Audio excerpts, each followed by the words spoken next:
जी हाँ गाइस, आज बारी है आपके 5 ईयर प्लान्स की। 5 ईयर प्लान्स के क्वेश्चन बहुत ज्यादा चर्चा में रहते हैं, हमेशा एग्जाम में देखे जाते हैं और ये बहुत ही फेवरेट या इंपॉर्टेंट टॉपिक है आपके यूजीसी नेट एग्जाम में। तो उसी को ध्यान में रखते हुए आज मैं निशांत कपूर आपके सामने लेकर आया हूं 5 ईयर प्लान्स का एक बहुत ही छोटा, क्रिस्प और टू द पॉइंट सेशन, जो कि आपको बहुत ज्यादा यहां पर हेल्प करेगा चीजों को पढ़ने, समझने और याद रखने में। तो चलिए एक एक करके कहानी को शुरू करते हैं। क्वेश्चन के माध्यम से हम आपको समझाने की कोशिश करेंगे।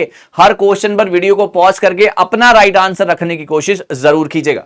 सो आइए यहां पर जो है, अगर हम कोशिश करें, आज का पहला सवाल, the second 5 year plan for implementation include the recommendation of which of the following. यहां पर आपके सामने है ना, ये आपके सामने सवाल है, बहुत ही टॉप का सवाल, हिंदी इंग्लिश दोनों मेरे पास मौजूद रहेंगी। सो आप जो है अकॉर्डिंगली अपना लैंग्वेज को चूज करके उसके साथ आगे बढ़ सकते हैं फॉर श्योर। सो चलिए, सो यहां पर ये इंग्लिश है, ये इसकी हिंदी है। ट्राई करेंगे राइट आंसर्स गाइस, ट्राई करेंगे राइट आंसर्स गाइस।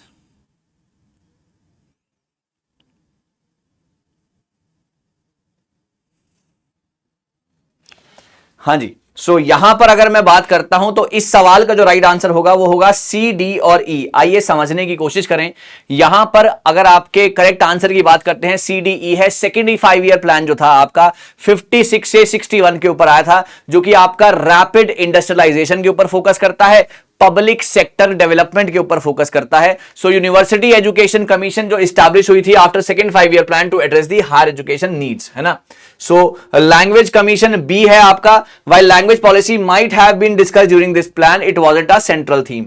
अब बात आती है रूरल हायर एजुकेशन की। सो ये बिल्कुल इसका पार्ट था, यहां पर फोकस करा जा रहा था। और यहां पर 3 ईयर डिग्री कोर्स प्लान और यहां पर एक्सपेंडिंग द एजुकेशनल इंफ्रास्ट्रक्चर, ये सारी की सारी चीजें जो थी आपके सेकंड 5 ईयर प्लान की थी। कौन कौन सी? आपका एजुकेशनल इंफ्रास्ट्रक्चर डेवलप करना है ना, और यहां पर 3 ईयर डिग्री कोर्सेज को लेकर आना है, और यहां पर एक था रूरल हायर एजुकेशन कमिटी जो है यहां पर बनानी है। बाकी ये दोनों was not a part of it, ये दोनों was not a part of it. ठीक है, चलिए आगे बढ़ेंगे सवाल नंबर नेक्स्ट के ऊपर।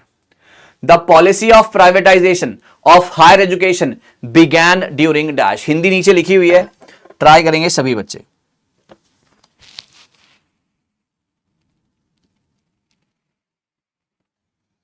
हिंदी नीचे लिखी हुई है, ट्राई करेंगे सभी बच्चे गाइज राइट आंसर्स के लिए। जी हां, policy of privatisation, sir policy of privatisation the 8th 5 year plan. जी हां, 8th 5 ईयर प्लान की तरफ जो था इनका मेन झुकाव था। जो आपका पॉलिसी था जहां पर आपकी प्राइवेटाइजेशन हायर एजुकेशन के अंदर बात होती है, ये 8th 5 ईयर प्लान के अंदर आता है। 92 से 97 के अंदर एक सिग्निफिकेंट एम्फोसिस आता है कि आप प्राइवेट सेक्टर को कैसे ज्यादा से ज्यादा पिक्चर में लाएंगे, और प्राइवेट सेक्टर के आने की क्या वजह थी या क्या उसके बेनिफिट थे। वो ये थे कि ज्यादा से ज्यादा लोगों को अब अपॉर्चुनिटीज मिले, स्टूडेंट्स को अपॉर्चुनिटीज मिले। Shift towards the increase in the involvement of private institution in the education sector, ये बहुत जरूरी था। 8th 5 ईयर प्लान 92 से 97 आपका प्राइवेटाइजेशन को लेकर आता है। This is a very very important question for your examination point of view, ध्यान रखिएगा।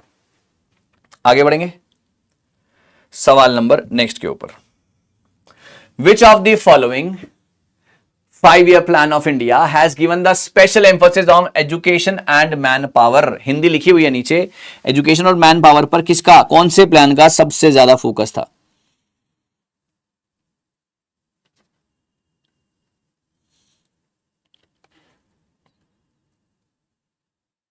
ओके गाइस, यहां पर इसका जो फोकस होगा 69 से 74, है ना, 1969 से 74 में आए हुए आपके 4th 5 ईयर प्लान का फोकस था एजुकेशन और मैन पावर पर। इसका मतलब क्या हुआ कि आपको सेम टाइम पर जहां स्किल्ड लेबर की जरूरत है, ताकि आपके देश की स्किल नॉलेज जो है या आपके देश का स्किल सेक्टर जो है वो स्ट्रांग हो सके, उसकी जरूरत थी। बट साथ ही में आपको एजुकेशन सेक्टर को भी वहां पर मजबूत करना था। सो एजुकेशन और मैन पावर दोनों के ऊपर फोकस करता है आपका 4th 5 ईयर प्लान 69 से 74। Answer is this. देखिए, द फोर्थ 5 ईयर प्लान 69 से 74 एम्फोसिस करता है एजुकेशन और मैन पावर पर, जहां पर वो डेवलपमेंट ऑफ एजुकेशन की बात करता है ताकि कंट्री की ग्रोइंग नीड्स जो है स्किल्ड लेबर के ऊपर बढ़ सकें, और उसी के साथ साथ क्वालिटी और जो है ज्यादा से ज्यादा बेनिफिशियल एजुकेशन लोगों के लिए बन सके। सो दोनों ही सिनेरियोज में काम करता है कौन सा, फोर्थ 5 ईयर प्लान 69 से 74। ध्यान रखिएगा इस बात का, हर एक सवाल इंपॉर्टेंट है भाई। चलिए अगला सवाल, which of the following was the objective of 12th 5 year plan. Sir 12th 5 year plan का इनमें से क्या ऑब्जेक्टिव निकल कर आया है?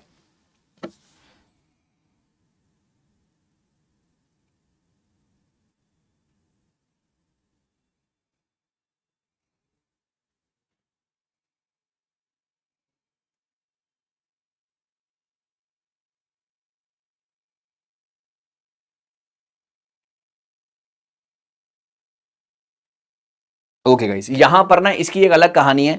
12th 5 ईयर प्लान जो है 2012 में आता है। इसका जो राइट आंसर, पहले मैं आपको बताता हूं, ये 2012 में आता है और 2017 तक ये चलता है। ये आपका लास्ट प्लान माना जाता है।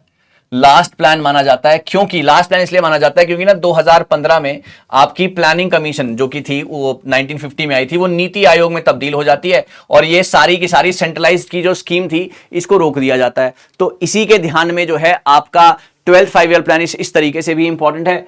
इसका जो मेन मकसद था या ऑब्जेक्टिव था वो था faster, more inclusive and sustainable development की तरफ जो था इनका मेन फोकस था। सस्टेनेबल डेवलपमेंट की तरफ यानी कि ना केवल अभी की बात करनी है बल्कि फ्यूचर जनरेशन का भी ध्यान में रखकर आपको रिसोर्सेज का इस्तेमाल करना है। So that was the main M of 12th 5 year plan.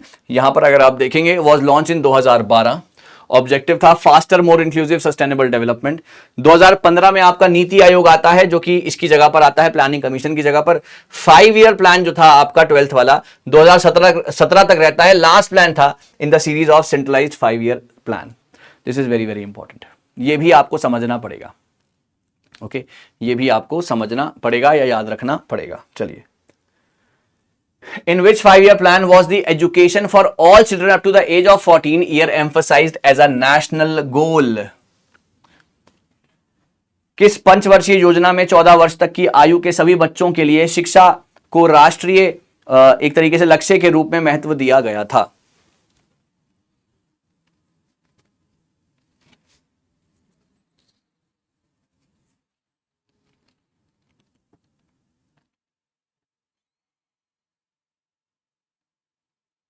Sir ये तो बात आई थी sir article number 45 directive principle of state policy और पहला ही 5 ईयर प्लान है ना, फर्स्ट 5 ईयर प्लान में ये बात बिल्कुल साफ तौर पर आ गई थी।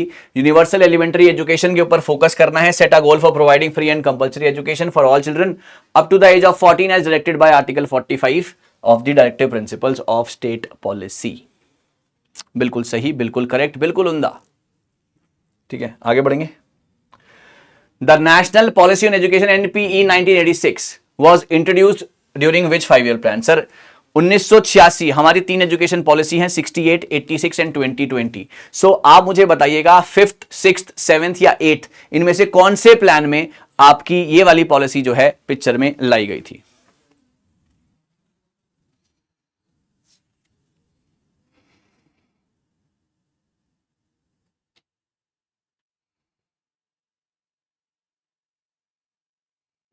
सर आपका 7th 5 ईयर प्लान 85 से 1985 से 1990 के बीच में आता है ना, और यहां पर जो है ये आपका 1986 में आपकी ये पॉलिसी आती है। So the right answer is C, 7th year plan.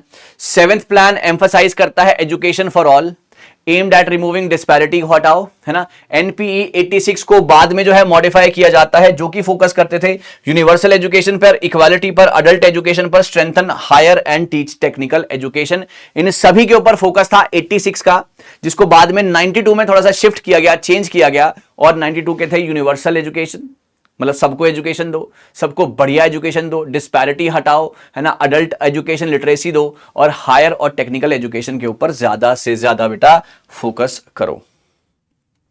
This is very important.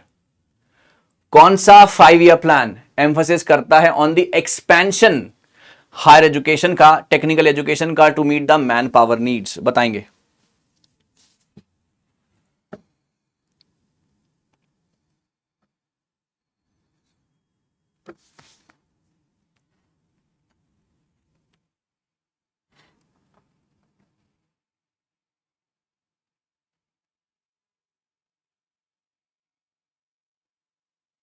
Answer रहेगा बेटा इसका डी, सिक्स्थ प्लान, है ना। सिक्स्थ 5 ईयर प्लान जो था वो आपका आया था। सिक्स्थ 5 ईयर प्लान एम्फोसिस करता है कि अब आपको हायर एजुकेशन का एक्सपेंशन करना है, टेक्निकल एजुकेशन का एक्सपेंशन करना है to meet the growing man power needs. Sixth 5 year plan जो कि आपका 80 से 85 में आया था, अभी मैंने बताया 85 से 90 आपका 7 था, सो 80 से 85 में आया था। ये आपका ह्यूमन रिसोर्स डेवलपमेंट के ऊपर, इंजीनियरिंग, मेडिकल, एग्रीकल्चरल एजुकेशन के ऊपर, वोकेशनल एजुकेशन के ऊपर, है ना, aligned educational output with the national development, इन सभी चीजों के ऊपर जो था इसका मेन फोकस था। आंसर था बेटा इसका D part, very very important, ठीक है, very very important. The primary goal of which 5 year plan is to establish India as a self-reliant and self-generating economy।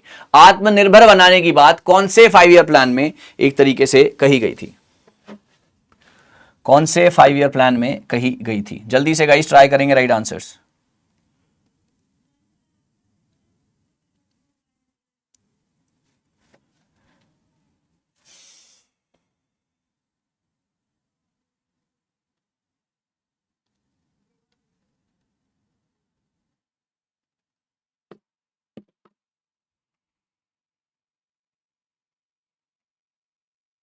Answer रहेगा बेटा इसका C part. Third 5 year plan में ही हमने ये बात बिल्कुल साझा कर दी थी। जो आपका थर्ड 5 ईयर प्लान था 61 से 66 में ये आया था, है ना, under the leadership of Pandit Jawaharlal Nehru ji. During the third 5 year plan the deputy chairman of planning commission was doctor D R. Gadgil. और यहां पर गादगिल का जो प्लान था वो ये था कि इंडिपेंडेंट इकोनॉमी बहुत ज्यादा जरूरी है, सेल्फ रिलायंट बनाइए, सेल्फ प्रोडक्टिव इकोनॉमी बनाइए, ताकि एग्रीकल्चर में इंप्रूवमेंट हो सके, वीट प्रोडक्शन में, where the major objectives of this plan, है ना। ये जो है अफेक्ट हुआ था, ड्रॉट हुई थी और 2 वॉर हुई थी, Indo China and India Pakistan, if I am not wrong, 65-62 में, जिसकी वजह से ये बहुत ज्यादा सक्सेसफुल नहीं हो पाया था। सवाल number next, which among the following gave the final approval to India's 5 year plan? किसने फाइनल अप्रूवल, कौन देता आया था 2012 या 17 तक मैं कहूं, सो इंडिया के 5 ईयर प्लान को? Comment section guys. ये काफी इंपॉर्टेंट सवाल है।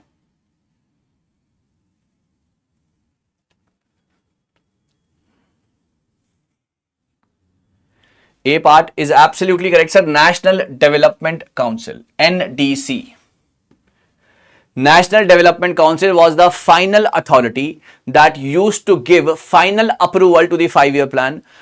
After Niti Aayog ke these decades old 5 year plan have been replaced by a 3 5 year action plan, which will be part of 7 year strategy paper at a 5 year old vision document. तो यहां पर अगर इतनी ही बात मैं बताऊं आपको कि आपका 5 ईयर प्लान की जिम्मेदारी अप्रूवल किसका था, तो वो था नेशनल डेवलपमेंट काउंसिल का। इस बात का आपने ध्यान रखना है, कुछ भी पूछ सकते हैं। तो जो सवाल काफी इंपॉर्टेंट मुझे लगे थे, जो एस्पेक्ट यूजीसी कवर कर सकता है, वो मैंने सारे यहां पर रखने की कोशिश की थी। जवाहर रोजगार योजना वॉज स्टार्टेड इन डैश। इस सवाल का जवाब आप मुझे देंगे कमेंट सेक्शन में। जवाहर रोजगार योजना was started in the 6th, 7th, 8th and 9th 5 year plan के बारे में आप लोग मुझे बताएंगे कमेंट सेक्शन में, राइट। मुझे उम्मीद है कि आपको यह सेशन पसंद आया होगा। कुछ नया, कुछ बेहतरीन मैं और भी आपके लिए लाता रहूंगा। आप कमेंट सेक्शन में मुझे जरूर बताइएगा कि आगे हम और क्या इसमें बेहतरीन कर सकते हैं, right. Thank you so very much. Homework के सवाल का जवाब कमेंट सेक्शन में। कुछ नया, कुछ बेहतरीन आगे आपका इंतजार कर रहा है। मेरे साथ हर मंडे, वेंसडे, फ्राइडे और संडे को जुड़िएगा शाम को 7 बजे इस सेशन के लिए। इसके अलावा आप मेरे साथ जुड़ सकते हैं हर ट्यूसडे, थर्सडे, सैटरडे दोपहर को 12 बजे। Thank you so much guys.